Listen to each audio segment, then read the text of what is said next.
دا وخت زه دلته په پښتو اکاډمۍ پېښور پوهنتون کې موجود یم او دلته پرون یو سیمینار شروع شوی دی. دلته کې موږ سره ډېره محترمه او د پښتو دپاره ډېر زیات کار کړی دی.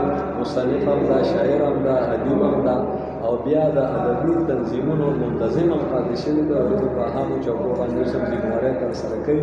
په ریډیو پاکستان کې ډېر اهم کردار ادا کړی دی. هغه تاسو کوم چې دوی فعالیت لسوي. سلیم قادر میډم السلام علیکم. وعلیکم السلام. خوشحاله اوسئ.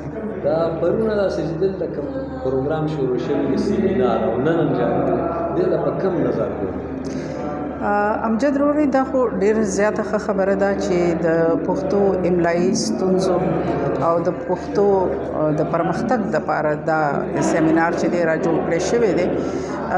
ظاهره ده چې د دې پښتو املا په هکله باندې څو سیمینارونه وشو، په باړګلۍ کې وشو، په کویټه کې، په هر ځای کې دا سیمینارز کېږي.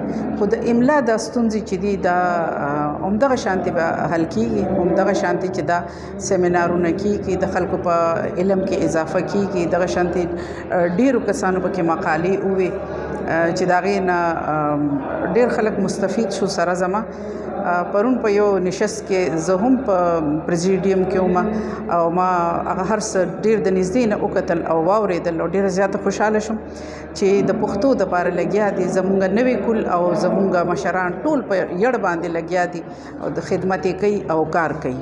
نو دا ډېره زیاته ښه خبره ده.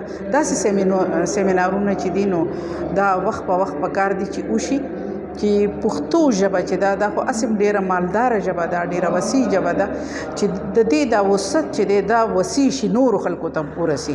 زمونږ خو خپله ژبه ده خو چې دا مونږ په نورو خلکو هم ومنو. ډېره ډېره مننه جي.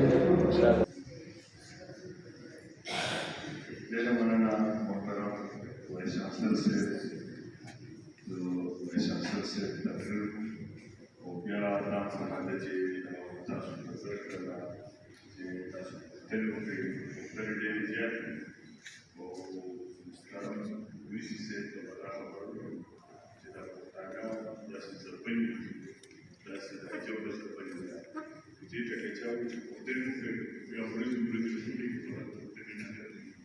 دې کې موږ د ژبې په حواله ستونزې دي، پورې کاري ستونزې هم دي او محترم وایس چانسلر صاحب هم زموږ بیا د داسې سیمې سره دی چې هغه وطن هغه علاقه بلنګو جوړونکو بلا شاعري سره مشهور وه او د ژبې په حواله هم کوي. حالانکې چې هغه سیمه یقینا چې سوچه د پښتنو سیمه ده هلته کې هم داسې ستونزې دي. په اخر کې دا یو خبره ورسره محترم وایس چانسلر صاحب ته انتهایي په خاص سره خبرې کوو چې صاحب وایي